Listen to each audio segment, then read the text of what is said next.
नमस्कार। हिंदू सनातन धर्म में गुरु शिष्य की परंपरा कहाँ से शुरू हुई, ये प्रश्न पूछा है मेरे एक YouTube व्यूअर्स ने, जिसका जवाब देने के लिए आज मैं ये वीडियो बना रही हूँ। मैं हूँ फाल्गुनी और आप देख रहे हैं दिव्य होम। जैसा कि आप सबको पता है, 24 जुलाई 2021 के दिन हम सब मना रहे हैं गुरु पूर्णिमा का महा उत्सव। ऐसे में आइए जानते हैं गुरु पूर्णिमा की शुरुआत कहाँ से हुई। गुरु शिष्य परंपरा जो हमारी पौराणिक परंपरा है, जिसकी शुरुआत कहाँ से हुई, इसकी चर्चा। लेकिन इससे पहले कि हम चर्चा आगे बढ़ाएं, रोज की तरह मुझे कमेंट बॉक्स में जय गुरुदेव लिखें और मेरे चैनल को सब्सक्राइब करें। आइए जानते हैं गुरु पूर्णिमा या गुरु शिष्य परंपरा की शुरुआत कहाँ से हुई। ये कहानी शुरू होती है 15,000 साल पूर्व। जी हाँ, आपने सही सुना, 15,000 साल पूर्व, जहाँ हमारे आदि देवों के देव महादेव जो आदि गुरु के रूप में अपने आप को बदलते हैं और उनके अंदर हुई विशिष्ट ज्ञान को प्रदान करते हैं सप्त ऋषियों को। ये एक विशिष्ट घटना एक ऐसे पावन दिन पर हुई थी, जो पावन दिन था आषाढ़ शुक्ल पूर्णिमा का, जिसकी वजह से हम गुरु पूर्णिमा के रूप में इस दिन को मना रहे हैं। लेकिन ये अलौकिक घटना केवल एक चमत्कार नहीं था। आदि गुरु बनने से पहले देवों के देव महादेव भगवान शिव सृष्टि के रचयिता के साथ साथ सृष्टि के विनाशकर्ता में अपना विशिष्ट प्रदान कर चुके थे। लेकिन उनके पास एक विशिष्ट ज्ञान था, जिसे योग विज्ञान ज्ञान कहते हैं। ये ज्ञान प्रदान करने के लिए वे एक योग्य शिष्य की शोध में थे। इस योग्य शिष्य का शोध उन्होंने लगभग काफ़ी प्रक्रिया में काफ़ी लोगों को संपर्क में आके योग्य शिष्य की शोध की, लेकिन अंत में उसकी दृष्टि जा पड़ती है एक ऐसे महान तपस्वियों के, जिसे हम तब सप्त ऋषि के नाम से जानते हैं। ये प्रक्रिया शुरू हुई उत्तरायण से लेकर दक्षिणायन तक भगवान शिव ने अपने आप को गुरु में बदलने के लिए तथा अपने योग्य शिष्य को की प्रक्रिया को शुरू करने के लिए उत्तरायण से लेकर दक्षिणायन तक एक तीव्र अवलोकन प्रक्रिया शुरू की, जिस प्रक्रिया के अंतर्गत उन्होंने सातों ऋषियों को, जिसे हम सप्तर्षि कहते हैं, तरह तरह की परीक्षाओं में उस परीक्षा के अंदर उसे उतारा, तथा जिस तरह से एक सोना अग्नि में तपकर एक खरा सुवर्ण बनता है, इसी तरह से उसने एक अच्छे और योग्य शिष्य बनाने की पूरी प्रक्रिया प्रारंभ की। ये जो प्रक्रिया थी वो उत्तरायण से शुरू हुई और दक्षिणायन के दिन खत्म हुई।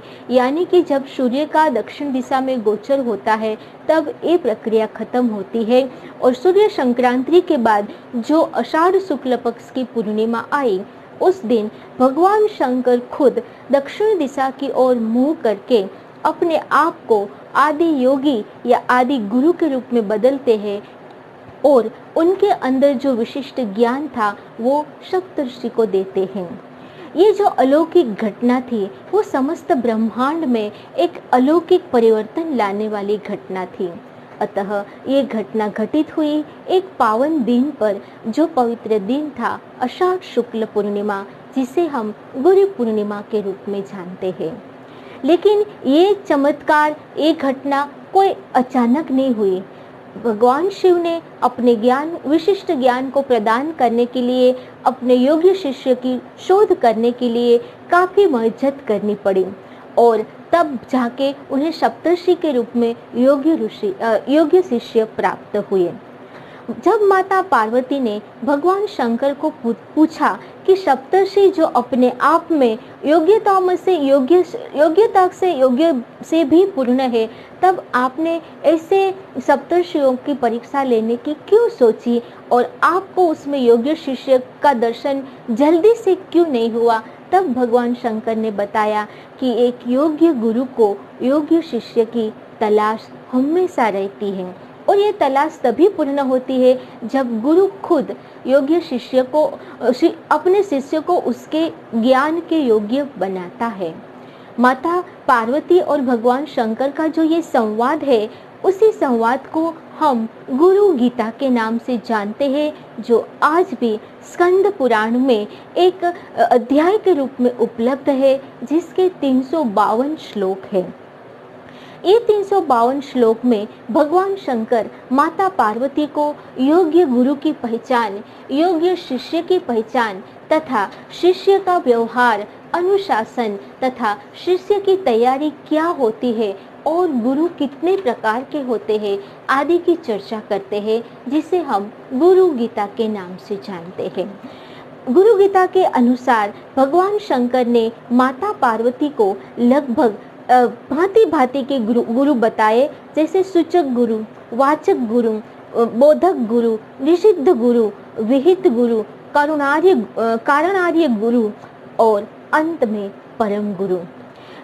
एक शिष्य जब अपने गुरु के पास आता है तब सबसे पहले वो परंपरा सूचक गुरु से शुरू होती है और बाद में धीरे धीरे योग्यता प्राप्त करने के बाद वे परम गुरु तक पहुंचते हैं।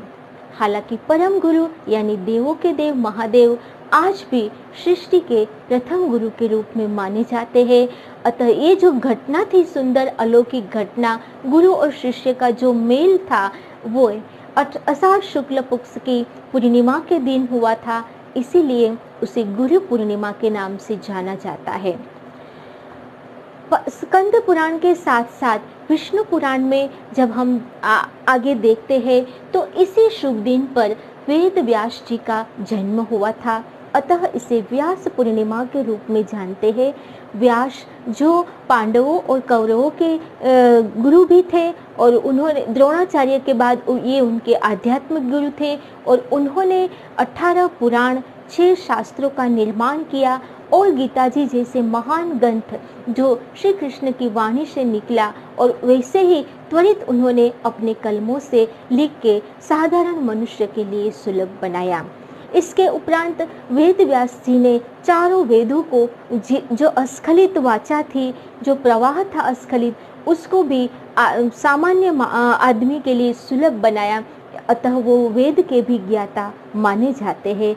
इसीलिए इसी दिन को व्यास पूर्णिमा का नाम भी दिया जाता है। तो ये है गुरु पूर्णिमा की परंपरा कहाँ से शुरू हुई, इसकी चर्चा। आइए जानते हैं गुरु पूर्णिमा के दिन हम कैसे पूजा कर सकते हैं।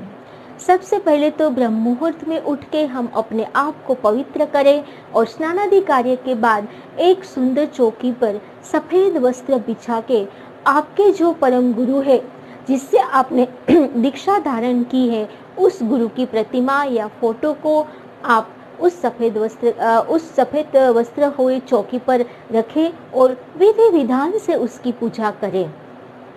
विधि विधान का मतलब है 16 उपचार से उसकी पूजा करना। गुरु पूर्णिमा का दिन है आशीर्वाद प्राप्त करने का दिन, आभार व्यक्त करने का दिन। अतः अपने गुरु को 16 प्रकार के विधि विधान से पूजा करने के बाद उन्हें आभार व्यक्त करें कि हे गुरुदेव, आपने हमें जीवन के पथ में अच्छा मार्गदर्शन प्रदान किया, आप हमें आध्यात्मिक ऊंचाई पर ले गए, आपका परम आभार। तो ये आभार व्यक्त करने का दिन है। गुरु कोई सा भी हो जो हमें व्यावहारिक ज्ञान से आध्यात्मिक ज्ञान प्रदान करता है, लेकिन ये दिन उन्हें जरूर याद करें, क्योंकि हम तो एक पामर मनुष्य है, लेकिन आप सबको पता होगा कि गुरु दत्तात्रेय जैसे महान, जिसमें ब्रह्मा, विष्णु और महेश की साक्षात शक्तियाँ विद्यमान थी, उन्होंने अपने जीवन में 24 गुरु बनाए थे और सभी गुरुओं को वो बार बार समय समय पर आभार व्यक्त करके आशीर्वाद प्राप्त करते थे। इसी दिन हम अपने गुरु के साथ साथ सप्तर्षि तथा बाकी के जो 7 महान ऋषि हो गए, जो हमारे हिंदू सनातन धर्म को आगे बढ़ाते आए हैं, उसका भी इसी दिन स्मरण करके उसको भी आभार व्यक्त करना चाहिए। वे गुरु है गुरु वशिष्ठ, महर्षि वेदव्यास, महर्षि वेदव्यास, भगवान परशुराम, गुरु द्रोणाचार्य, ऋषि सांदीपनि, महर्षि विश्वामित्र और आदि गुरु शंकराचार्य, जिन्होंने सनातन हिंदू धर्म की सभी परंपराओं को आगे बढ़ाया है और मानव जीवन को अत्यंत सुलभ बनाया है। भगवान शंकर ने जो ज्ञान सप्त ऋषि को प्रदान किया था, वे ज्ञान 15,000 साल से आज भी एक अत्यंत पवित्र ज्ञान माना जाता है। ये योग विज्ञान का ज्ञान था। ये ऐसा ज्ञान, मतलब योग विज्ञान मतलब ये विज्ञान नहीं कि जो हम हाथ पे चला के कुछ यौगिक प्रक्रिया करते हैं, लेकिन ये ज्ञान जो मनुष्य के सूक्ष्म शरीर से लेके सूक्ष्म सृष्टि तक ले जाता है और मनुष्य को आध्यात्मिक ऊंचाई तक प्राप्त कराता है और ब्रह्मांड के रहस्य को दिखाता है। एक सच्चे गुरु के माध्यम से ही हम ब्रह्मांड के रहस्य को जान सकते हैं। तो गुरु पूर्णिमा के दिन आप सभी को एक सच्चा और सही गुरु मिले और आप सभी भी गुरु के आशीर्वाद प्राप्त करें। इसी शुभकामना के साथ एक पंक्ति के साथ आज हम ये वीडियो खत्म करते हैं कि अखंड मंडलाकारम मतलब जो पूरे विश्व में मंडलाकार के रूप में प्रसिद्ध है और जो सभी विशिष्ट ज्ञान से प्रदीप्त है, ऐसे गुरु की तलाश आप कर सके और आपको सच्चे गुरु प्राप्त हो। इसी शुभकामना के साथ जुड़े रहिए मेरे साथ दिव्य होम में। तब तक के लिए नमस्कार।